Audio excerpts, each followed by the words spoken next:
Bonjour, mon nom est Alina Alexandra Sava et j'ai fait ma thèse en neuropsychologie cognitive à l'Université Lyon 2 sous la direction du professeur Anna Chenet.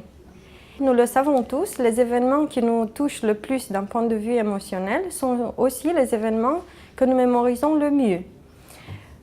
Nous nous souvenons avec plus de détails les choses qui nous ont fait sauter de joie ou, au contraire, les choses qui nous ont fait souffrir.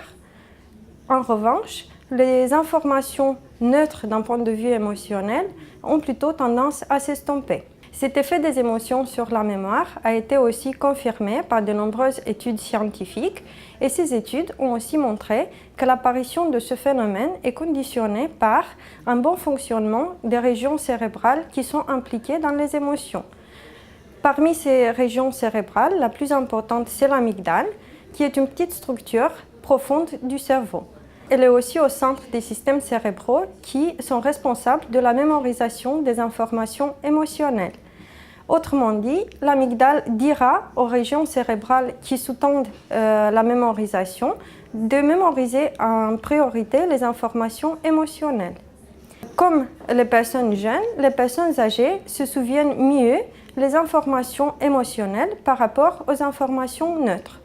Toutefois, chez ces personnes, on rencontre une particularité appelée l'effet de positivité en mémoire.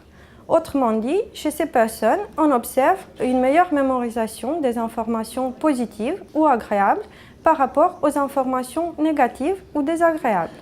L'étude de l'effet des émotions sur la mémoire dans la maladie d'Alzheimer a aussi suscité l'intérêt des chercheurs parce que cette maladie elle est caractérisée par une altération progressive des régions cérébrales comme l'amygdale et l'hippocampe.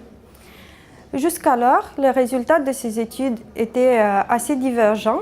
Il y avait des études qui montraient l'apparition de cet effet des émotions sur la mémoire chez les personnes souffrant de cette maladie, mais il y avait aussi des études qui montraient la disparition de cet effet. Par conséquent, notre but a été de mieux explorer les conditions dans lesquelles cet effet bénéfique des émotions sur la mémoire se manifeste chez les personnes malades de la maladie d'Alzheimer. En conclusion, mon travail a montré que une bonne façon d'augmenter, d'optimiser les performances mnésiques des patients Alzheimer pour les informations émotionnelles, ce serait d'aménager les conditions d'apprentissage de sorte qu'on permet aux patients de traiter en profondeur l'information. Actuellement, je travaille à l'Université Lyon 2, toujours sur l'effet des émotions sur la mémoire dans la maladie d'Alzheimer. Le prix de thèse de la Fondation Médéric Alzheimer me permettra l'achat du matériel informatique nécessaire au bon déroulement de mes recherches.